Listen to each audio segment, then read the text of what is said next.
Hi, my name is Jennifer, and in this class today, we're going to be focusing on balancing the body, mind, and spirit, and in particular using the energies and structures of the lower body, so feet, legs, hips, low back, low belly, and even the organs contained inside this part of the body to bring a sense of grounding, stabilization, and calm into our days. So this is the first of a series of 4, maybe 5 classes. And if you'd like to join the live class, I'm doing it Wednesdays in December at noon. So you can shoot me a message and I'll get you the Zoom information. Otherwise, we're gonna jump right on into this class. So you will need a few props. A couple of blankets if you have them. Really any kind of blanket will do. Pillows will also probably work. Something to function as a strap and something to function as a block.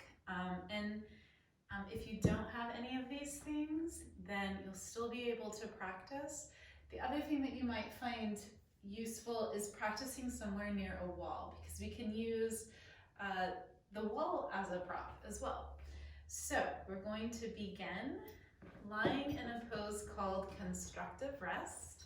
So you'll recline onto your mat.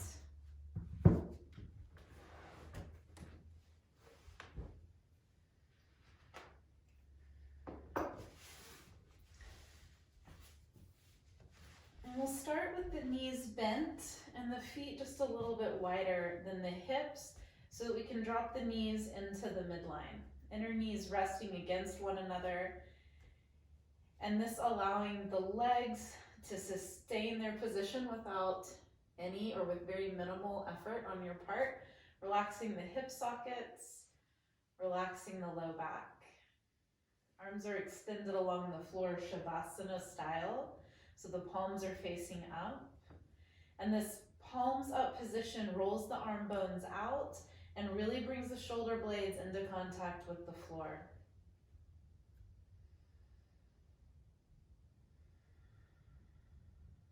And so our objective here in constructive rest is just to arrive into our practice. So you can begin by setting aside the previous portion of your day and any future plans you have. Taking a moment to arrive into your practice space, onto your mat, and into the present moment.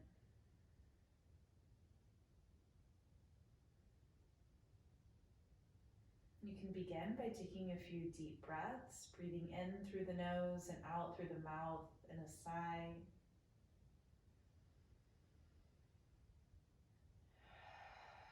And just letting that audible exhalation carry tension out of the body. The body becoming heavy, soft, and supported by the floor beneath it.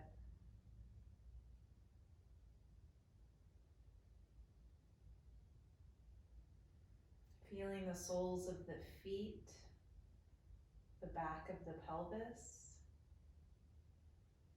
rib cage, shoulder blades, back of the head, all supported by the floor beneath them.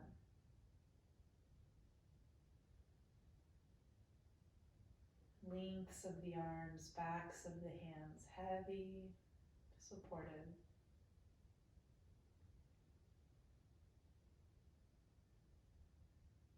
And in addition to connecting with this sense of being supported, you might notice any areas that resist. So any areas of the body where tension remains, or it has a tendency to creep in, maybe even reside habitually.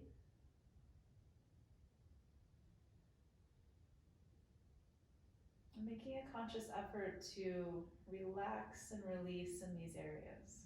It might be a repetitive process, but you can practice practice just becoming aware of these areas of tension and consciously relaxing them.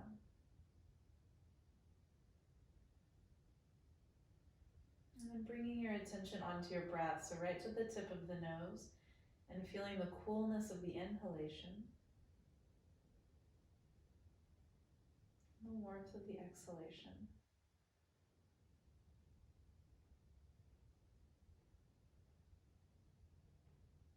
Inviting the breath to be easy and natural.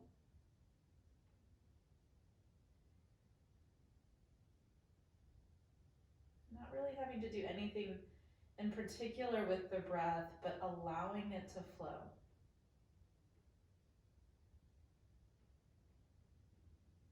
Noticing its texture in the throat, that slight roughness and dryness. The brushing of air on the inhalation and exhalation as it passes through the throat.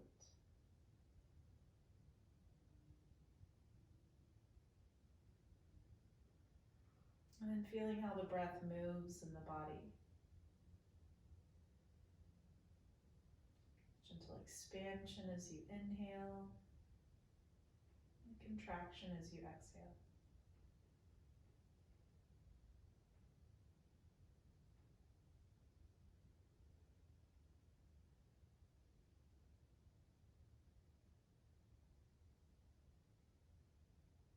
And then we're going to use this awareness of the breath to move right into a practice called spinal undulation. So you'll take the feet and the knees out to hips width, and the arms can extend straight out to the sides or even into kind of a wreath shape around the head. And as you inhale, you're going to tilt the pelvis forward, so you're moving towards the tailbone. This is an anterior tilt. And as you exhale, you're going to tilt the pelvis back. So you rock towards the face, pubic bone towards face, posterior tilt. Inhale, breath is easy and natural. It's a forward anterior tilt, lumbar spine arches. And as you exhale, it's a posterior tilt and the lumbar spine flexes. You just continue to move in and out of this pelvic rocking at the pace of the breath, coordinating breath and movement. It has a very meditative quality, very calming to the central nervous system.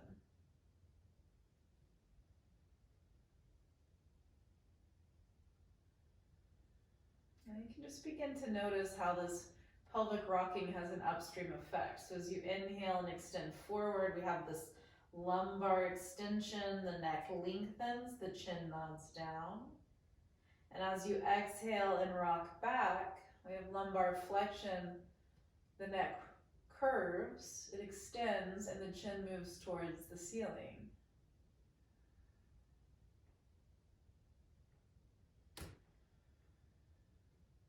I'll just take another couple of breaths.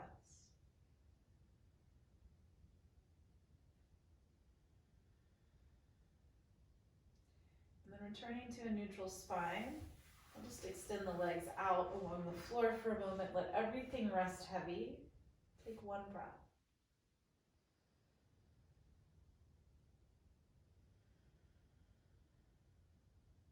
And then draw the knees into the chest. And you can hug the knees in or let them go wide, whatever feels best. Flexing at the hip, creating a little ball, maybe rocking a little from side to side. And then you're going to cross your right shin bone over your left at about the midway point. So there will be some extension in the knee as you get the shin bones crossed. If you have something like a strap, that can go over the little toe edges of the feet, and then you're going to gently draw the legs down. We're going to try to keep the legs crossed at about that midway point on the shin. You can also just take hold of the little toe edges of the feet, whichever works best for you. We'll breathe here. And so as we're pulling the legs down, we're compressing the abdomen, stretching in the outer hips, broadening the low back. And so perhaps you can find your breath in the sides of the body. And in the back of the body. And switch sides. So release the feet, cross the left shin over the right. Again, you could use the strap over the little toe edges of the feet or take hold of them and just slowly begin to draw the feet in, down towards the body.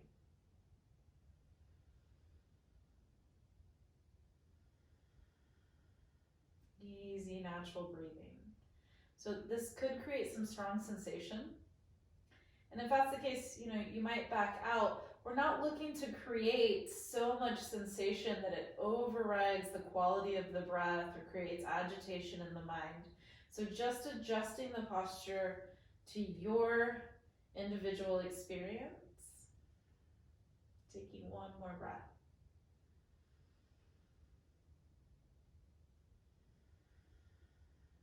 And then we're going to release the pose. Once again, extend the legs along the floor, arms out, Shavasana style, and take one breath. Just sink, drop into the support of the floor.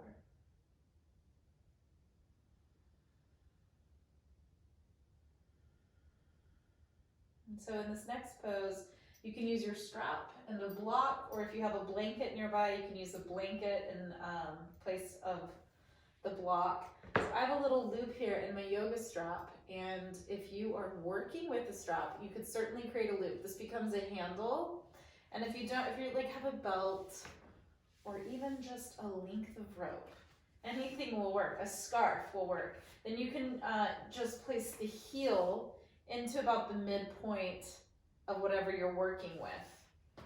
When you have a loop, then you place the heel in one side of the loop, and the opposite side of the loop becomes a handle for whichever arm is holding it. So if you have a wall or a couch, anything that's sturdy enough to kind of take the pressure of this leg pushing into it, then you can drive the left heel into the wall and press down through the calf and the thigh bone. So you have a nice grounding, firm sense of support in this left leg. And then with the right leg, you're pressing into the right heel, pulling the toes back and breathing.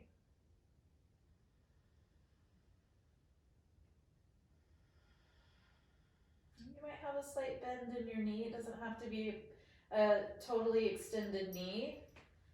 You might even have a bigger loop in your strap. A little bigger, take my leg further away. And then on the exhalation, bend the knee and pull the leg down. So you kind of get some pumping action down into that right hip socket. And then inhale and re-extend. And we'll repeat that a couple of times. Exhale, hinge at the knee and deeper into the hip. And then inhale, press the leg away. We'll do that one more time. Exhale. And inhale. Pressing out through the heels, pausing here for a breath. And then whatever support you have, so if it's a blanket, pillow, or block, it's going to go right up against the outside of your right hip. So in contact with the hip, you're going to keep the strap on the heel, and on an inhalation, you're going to open the leg out to the right-hand side. The idea here is that we're creating enough support on the outside of the thigh that the inner thigh can release. We're trying to minimize or even eliminate gripping and tension, aggravation in the right inner thigh. So you create as much support as you need. Continue to press your left heel into the wall, leg bone down into the floor, and then really push out through the inner aspect of your right heel. Extend your left arm out along the floor. Take a few breaths here.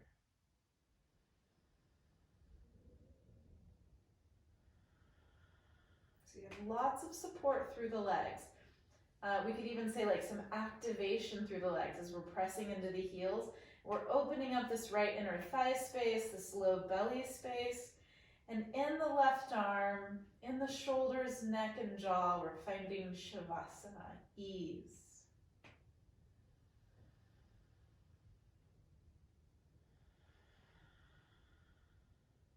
On your next exhalation, bring this right leg back to the midline, and we can switch our feet in the strap. Turn my strap around so the tail's on the other side. Move your prop over to the other side. You won't need it right away, but you can get it set up. And then we start with this Supta Parambushtasana 1, hand to big toe pose, or in this case, strap pose 1. So right arm's gonna extend out to the side. We're gonna press into the right heel, into the wall if we have one there. And if we don't, we're just thinking about this leg acting like a standing leg. So pressing through heel, pressing down through thigh bone. And then we do similar work through the left leg. We press the heel into the strap, and that gives us a little extra length through the back of the leg. Pull the toes back and breathe.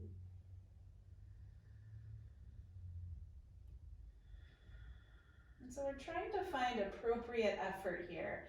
And really, this class being about grounding, finding stability and calm through those practices is also an opportunity to let go of overworking. So, we might come up to our tendencies in our daily life, just if we have a tendency to push. And this is an opportunity to recognize that and invite ourselves to let go, to do a little less. And one way of noticing that is just noticing quality of breath, quality of mind.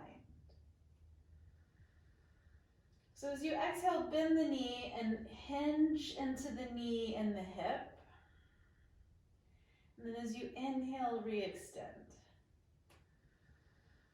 And we'll repeat that another 2 times, using the exhalation to pump down into the hip, the inhalation to extend. One more time, exhale. Inhale. We'll pause here for a breath. Coming back into the full posture, reconnecting with the work of the legs and how this stability allows us to find ease above in the chest, shoulders, neck, and jaw.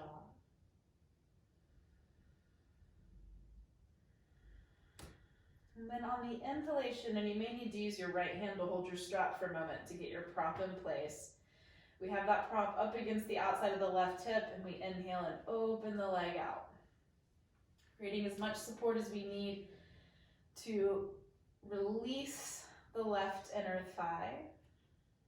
And the other thing this propping on the outside of the left leg will do is it will minimize any tendency to fall over to the left and lose this grounding sensation through right hip and thigh. So we want to try to keep the right hip on the ground. And one way of supporting that and really being able to connect down through this right leg is by propping the left leg up. And so we'll take another few breaths here.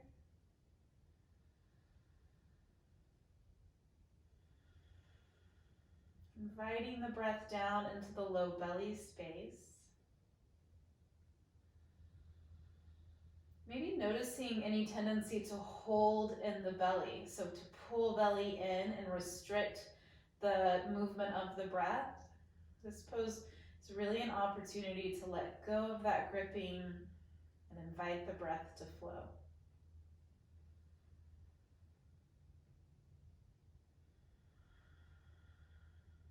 So on your next exhalation, bring the left leg back up to the midline, and then exhale, you can release the leg, and we'll drop into Shavasana briefly. Brief visitation with corpse pose. Let the toes turn out and just soften, release. Allow yourself to be supported. And take a breath.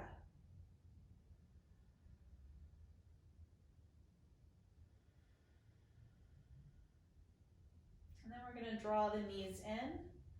We're going to roll over onto one side. Place your top arm in a push-up position. Let your head be heavy And as you inhale, press into that top arm and come up. And we'll come around into child's pose. So a block could be useful here. In this version of child's pose, we're going to take the big toes together and the knees wide. And we're going to hinge back into child's pose, balasana, and fold down. So you get some deep flexion into the hips. You could certainly, just depending on what your experience is like, prop the pose up a little bit, maybe up onto the elbows and forearms, and rest the head on a block, whatever you have there, and take a few breaths here.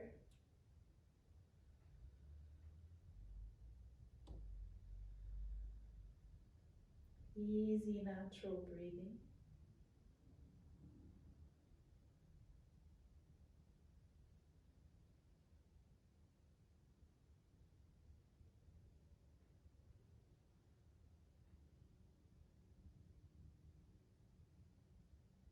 And we're going to come up onto hands and knees.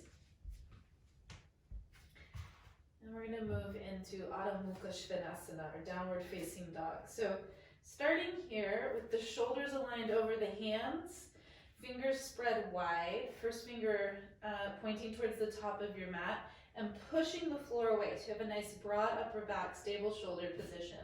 Toes are turned under, and on an exhalation, we're going to lift the hips up into downward facing dog. So if there is tightness in the hamstring or tucking in the tail, so the low back is rounding, we're definitely going to keep the knees bent, and we're also going to widen the pose, maybe taking feet out towards width of mat. We're going to press firmly into the four corners of the hands, and we're going to think about lengthening the pose up through the sit bones, growing a little longer through the inner arms and through the side body without collapsing into the shoulders. We want that broad upper back, wide shoulder blade position. We'll take another breath or two here.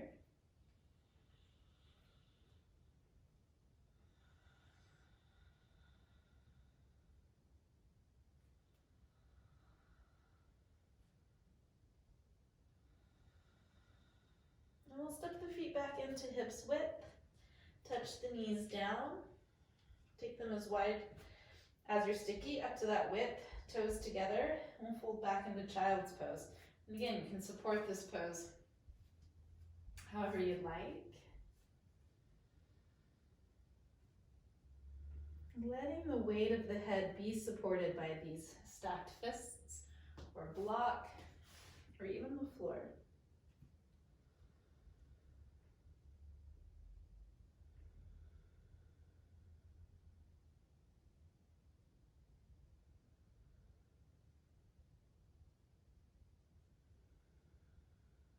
And then as you inhale, come forward. So we're going to do our downward facing dog pose again. And this time, if you have a couple of yoga blocks, or if you're able to put yourself near the wall, you can even put your blocks near the wall. 2 would be ideal, but 1 will work. This time you could press the heels into the block or into the wall. So I might do a little test, like a plank pose, to get my heels up on the block or on the wall. And then inhale as I press the hips up and back. So if you're using one block, you're going to be in a little narrower stance. And if that's not working for you, then you could bring your feet back onto the wall so that you can take a wider stance, or certainly you don't have to work with the wall if it's not available to you. But the advantage here is that as we push with the hands and we find that lengthening through the inner arms and side body, now we can also press into the heels and lift the sit bones and get a similar kind of lengthening through the back of the legs. We're going to take 2 more breaths. So any variation of downward facing dog that's working for you, and certainly exiting at any time.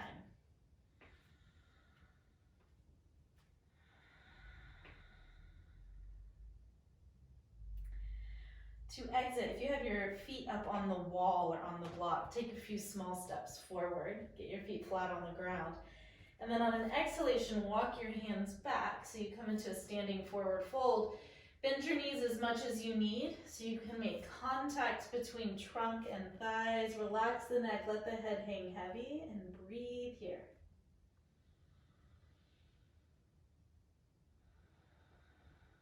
Breathing into the back body, into the side body. And then to stand, we're going to inhale. Knees can bend as much as you need to help support the low back. Stand all the way up, sweep the arms overhead, and then exhale, just walking away from the wall or towards the center of your mat. So we're going to take a standing pose from Qigong called standing like a post. Your feet are going to be about the width of your shoulders, parallel, and we're going to have a slight bend in the knees. So we're really going to try to harness this sinking into the earth quality. By bending the knees slightly, we can then lengthen the sacrum and the tail down to the floor. So it does put us into a small posterior tuck or tilt, nothing too aggressive. And then just take your shoulders up, back, and down. So imagine on your in-breath that your elbows are floating up and out just a little bit. They create a little bit of space underneath the armpit, and the elbow is elevated. And then you can turn the palms up some. So it's like you're holding a large ball.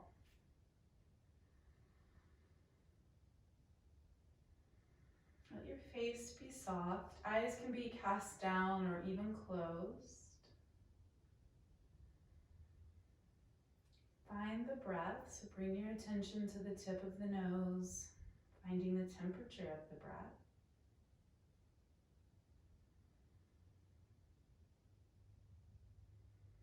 Let the breath be fine and smooth, easy and natural.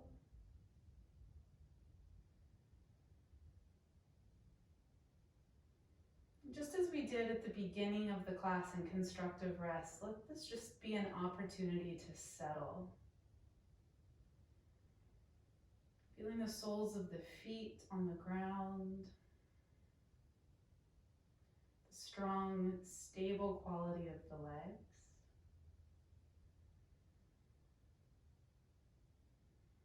This support, this connection to the earth through the feet, legs, and hips lends some ease into the upper body.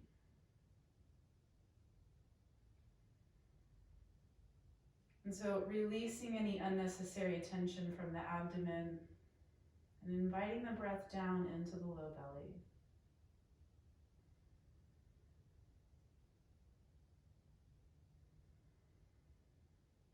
And with your next inhalation, you can awaken, come out of the pose. We're going to take this sense of groundedness and stability right into a balancing pose. We're going to take tree pose or vrikshasana. So you can certainly stand at a wall or have your hand on the back of a chair. Your feet are hips width. A strap can come in handy here. No pun intended, because it's also strapped in your hand. So your feet are hips width and parallel. We're going to take the weight into the left leg. You're going to really think about driving down through the left heel and spreading the toes. Necks of the toes long, toes free. And then we're going to bring the right leg up. And so we want to bring the leg up as high as we can, though it doesn't have to be into the inner thigh. I mean, if it's down at the calf, that's fine. You're going to work wherever you're able to. If you have some difficulty holding the leg in this position, then this is where the strap can be useful. And so you can strap the leg into place and hold it with the right hand. And then this allows you to use the heel to press into the inner thigh and the inner thigh to return, to press into the heel. And you have a little bit more sense of stability and support in the leg, standing leg. And then your left hand will just do whatever is most useful. It could be on the hip, it could extend out to the side. Could come into a half prayer pose or even extend overhead.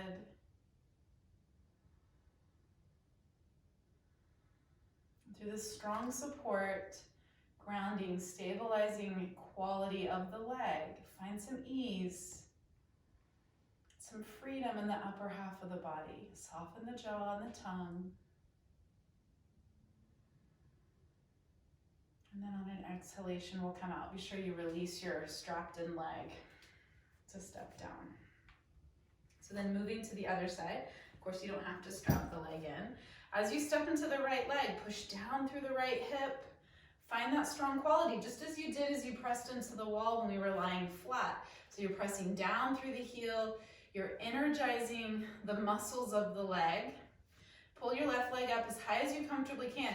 And even if it's into the calf, you can still press left heel into calf and right calf back into heel to facilitate that trunk-like quality of the legs. This is tree pose after all. And then your arms will do whatever is most beneficial to staying in the pose. And breathe.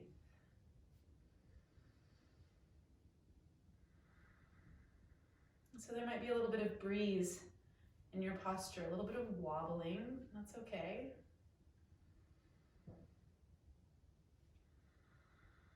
We'll take one more breath here.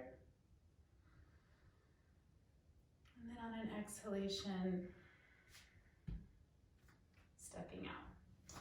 All right, so we're going to continue to work with the wall, and we're going to move into Virabhadrasana 2, Warrior Pose 2. You don't have to use the wall. The wall is totally optional, but it gives us in these standing poses just a nice way of connecting, in particular in this pose, with the work of the back leg and maintaining some of that stabilizing, grounding quality. So we're in a wide stance, and if I were to extend both my arms out, which I can't because of the wall, my feet would be more or less underneath my ankles. And then they're aligned, parallel, and heels are in alignment, and I'm going to open the right foot up. Full 90 degrees from the left. Hands are going to be on the hips, and I'm going to make a conscious effort to push through the outside edge of this leg and into the outer heel to the wall. On my inhalation, I'm going to reach my right knee out. It moves towards the vertical line. It doesn't have to go that deep. And then on the exhalation, I'm going to drive through the heel and come back upright. I'm just going to repeat that a couple of times. Inhale, reaching the knee out. And exhale, driving into the heel. And we'll do it one more time and hold. So inhale, the knee reaches out. I continue to press into that left leg, so that helps me keep some of the energy back. I don't want to lean over into my right leg, and so even then I can think about sinking my right hip, sit bone down to the floor, but then lifting up out of the right hip socket. I'll flip my arms up to the height of the shoulders, and what might be nice is if your fingertips or even your palm rest on the wall, it helps you stay aligned over the center of the pose. We'll take one more breath. And then pressing into the heel on an inhalation this time, coming up, and exhale, turning right toes forward. So, switching to the other side, taking a nice wide stance still, so I could do my other side with my heel against the wall, but then my back would be facing you. So I'm going to do it without. And so for those of you that are practicing without a wall, the pose will be very similar. You're still going to be thinking about pressing that outer edge of the heel down into the floor. We open the left toes on the heel, hands are on the hips, and we just gently guide the trunk to face the long edge of the mat. This is our inhalation. And as we exhale, we just ground down through the feet, soften the jaw. Now as we inhale, we reach the knee out towards vertical alignment with the ankle. Exhale, I'm going to press really firmly into my left heel and drive myself back up. We'll do that twice more. Inhale as we travel out. Exhale as we come up. Next time we hold, inhale, knee reaches out. And we'll pause here just for a moment. We can spread the toes, reconnect with the work of this right leg. Lots of noticeable work in the legs. So lots of support being created down here. This left sit bone is dropping towards the floor, but we don't collapse into the left side of the body. We keep pulling up and out of that left hip socket. You can inhale, bring the arms up, get a little lengthening, and then exhale.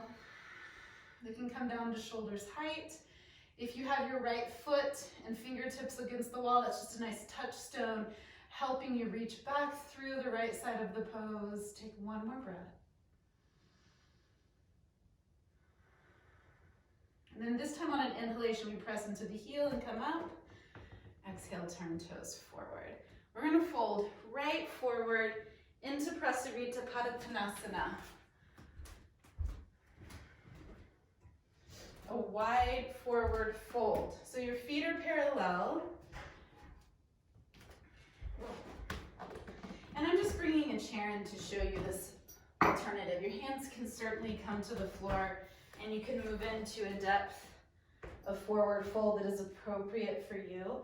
But a nice way of bringing that grounded, supportive quality into a pose like this is actually to support the upper body. So if I had a chair or a table or an ottoman or a stack of blocks, I could bring up the height so that I can rest the forehead on the chair. A little pacification for the mind. Stretching out the toes, pressing through the four corners of the feet. And breathing here. Hands can even still come to the floor. We're going to take 3 more breaths.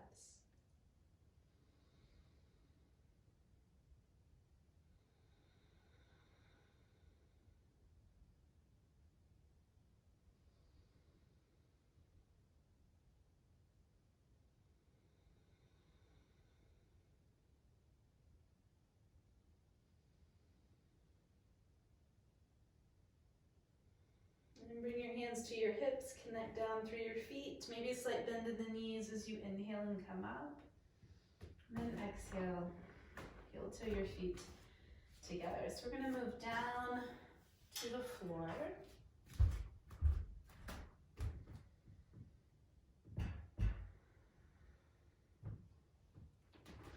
And for these couple of seated postures, you might sit on your blanket. Even 2. You can come down to a seated pose. Your left leg is going to extend out, and it can be as wide as the sticky mat. It can also go straight out in front of you. It's a little gentler on the hamstring to take it a tiny bit wider, and it also opens up the space that we're going to be folding into. So that can be helpful.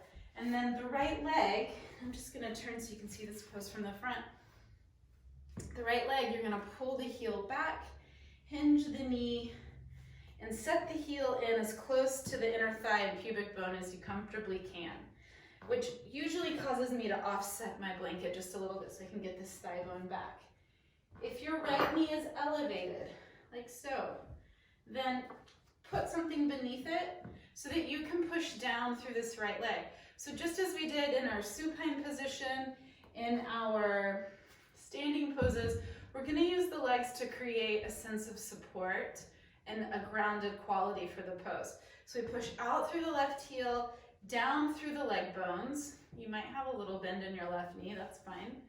And then this right knee can press down into the blanket. We turn the trunk forward to the front of the pose, and we're going to inhale and extend the arms up. And I like to think about the rib cage and the lungs becoming like the balloon part of the hot air balloon, and they bring a little loft into the pose, lengthening these tissues between the rib basket and the pelvis. So we get this inhalation, this length and loft. And then as we exhale and fold forward, the arms will travel down as quickly as they need to. My left arm can be like a kickstand. My right hand connects with whatever's available, foot, ankle, shin bone, or floor. And I get another little inhalation, a little more loft. And then as I exhale, I'm going to turn my navel towards my left thigh and just fold per my capacity. It doesn't have to be head to knee. In fact, I would try not to lose this lift and length through the spine as I fold forward. And we're getting some nice compression on the left side of the trunk. And then we have this openness, this lengthening through the right side. We'll take one more breath here.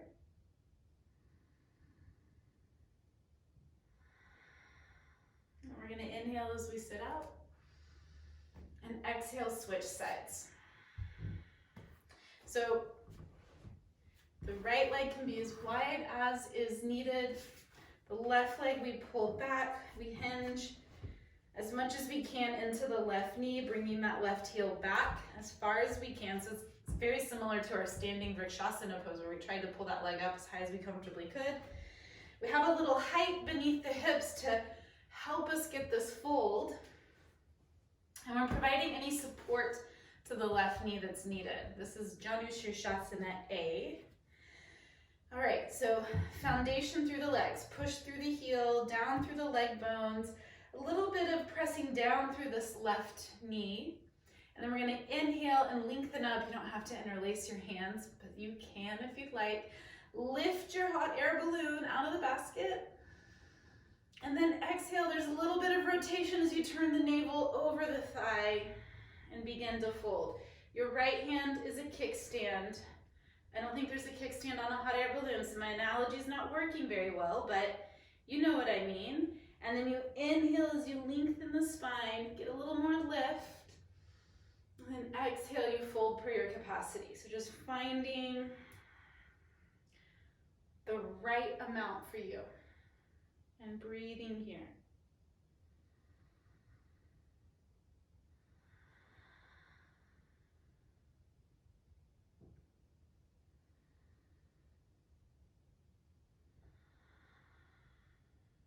Take one more breath.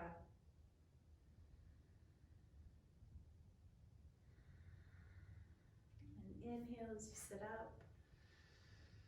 And exhale as you exit. All right, so we're gonna do one more forward fold, and then we're gonna begin to close down the class. So still sitting up on your folded blanket, your little bit of height. It could be a pillow. Sit bones are towards the front edge of the blanket. And then in this Paschimottanasana, you could have your legs together, but just as we did in our previous forward fold, you can also take them about the width of the sticky mat, as wide as you need. So we're going to do the same thing, although, you know, you could bring in some support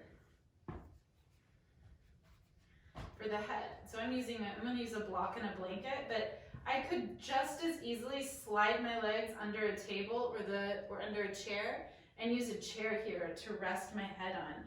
One thing I want you to think about is even though there is going to be some stretching through the hamstrings, we're also using this pose to kind of just pacify any agitation in the body. So if the pose itself is creating agitation, we got to do something different to minimize or eliminate that. So that could be the wider legs, that could be a bend in the knee, that could just be less folding, which would be creating more height for support in the pose. So you can do this a number of ways, and I would encourage you to experiment because your Paschimottanasana doesn't have to look like anybody else's. So I've gone ahead and taken my legs a little wider and putting my support here between my shin bones onto the mat. And I'm going to inhale and lengthen up, so my hot air balloon is going to take off. And then as I exhale, I'm going to fold forward first from the hip sockets. I'm going to let the rest of the spine follow. And really, I wish this block was a little bit higher. Resting my head on the block. I'm going to stay active through the legs, pushing out through the heels. Now I may have a slight bend in my knee, and that would be totally fine. If my knee's straight, I'm thinking about pressing down through my calves and my thigh bones. And I'm really letting this block blanket support my neck and head.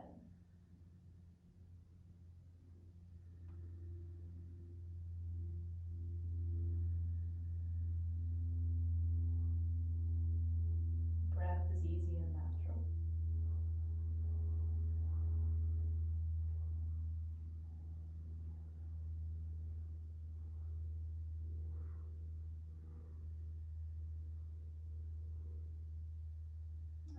nice thing about staying in the pose for a while is we can witness how it changes. And we can respond to that. So if after 5 or 10 breaths it's becoming agitating, it may be time to come out for one thing. It also just may be time to make a change. You know, maybe you come up a little bit more, you bend your knees. Or you may find that the resistance lessens and you can go a little deeper into the pose.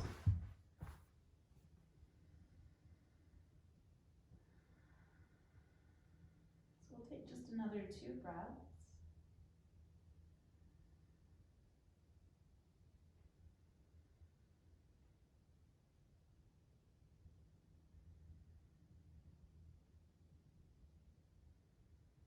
And then on an inhalation, sitting up. And on an exhalation, we're going to move these props off the mat, though not too far away. We're going to keep the block handy. We're going to lie onto the back.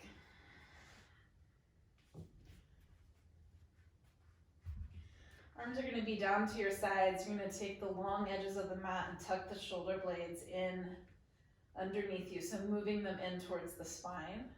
And the feet are hips width and parallel, and as you inhale, you're going to press through the heels and elevate the hips.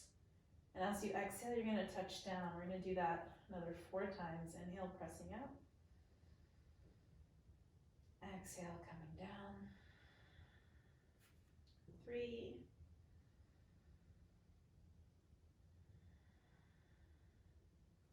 4.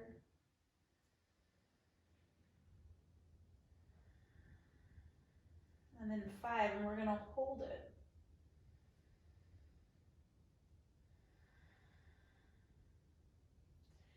Really pressing down into the heels and lifting the hips up.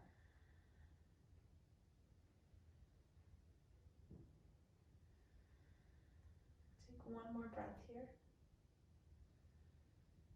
And exhale. So you come down, resting for a moment.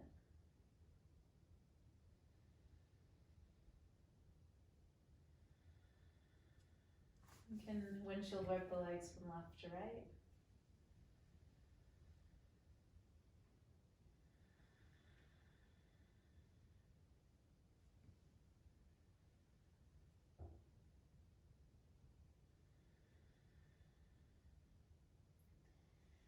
And then rolling to one of your sides. And as we come to the end of the class, really focusing on just letting head be heavy, because we're only going to sit up for a moment. So top arm in a push-up position. Let the head be the last thing to come upright. Press into your arm. Inhale as you sit up. We're just going to set up our final posture. And for this pose, we're going to do legs up the wall, Viparita Karani. And I mean, it could be as simple as putting your legs up the wall. I like a little bit of support, so I'm going to use a blanket under the hips. I have my blanket folded in half, so it's about 3 inches or so of support. And I can play a little bit with the position of the blanket. So whether you're using support under your hips or not, the easiest way to get into this pose is to back up against the wall. Set the inside hip, so the hip closest to the blanket onto the hip or onto the mat if you're just going to lay flat. Lie onto your side and then roll onto your back. Once you're here, you can press your heels into the wall to kind of inch yourself back towards the center. I like the blanket underneath the lumbar spine, so I have a little bit of arch. Some people will prefer it closer to the wall. It actually kind of tucks the hips a little bit. So you press your heels into the wall, lift your hips, and you can experiment a little bit with the placement of the blanket. And if you're not finding it, if it's not comfortable, you can just pull it out from beneath you. Legs go up, arms can go out or back around the head in that wreath position. Eyes are closed, face is relaxed.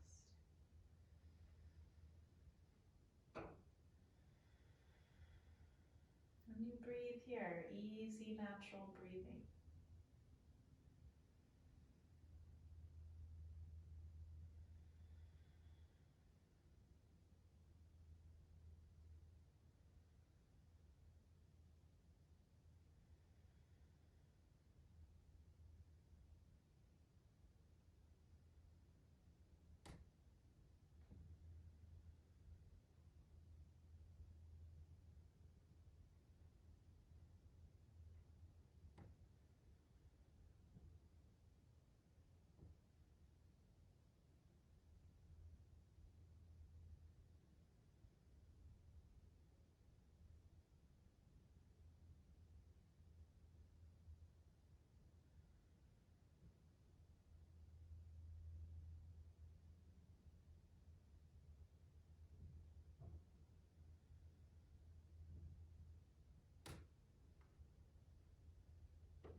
So you can stay here for as long as you'd like, or as long as time will allow. When you're ready to come out, bring the soles of the feet together, take the knees wide, and just let the feet slide down the wall and take a couple of breaths here. You may feel some warmth and some tingling. Return to the feet.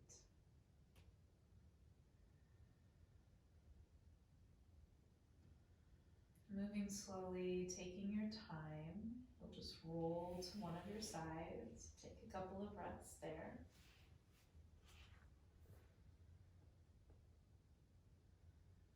And then just as we have been doing, use your top hand for support as you inhale and sit up. And return to a comfortable seated pose.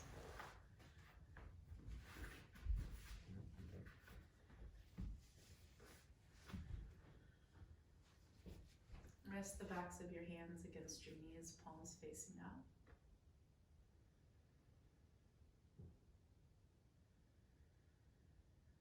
And take just a moment to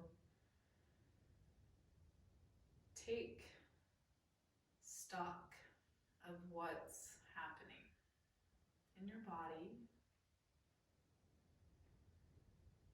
Just noticing how it feels to be in your body right now.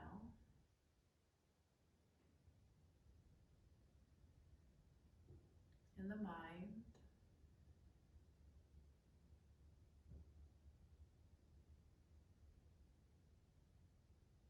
Noticing the quality of your breath.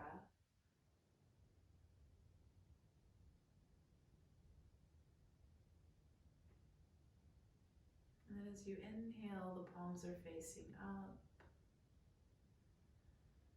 And as you exhale, you bring the hands together, thumbs resting against the breastbone, connecting with your heartbeat.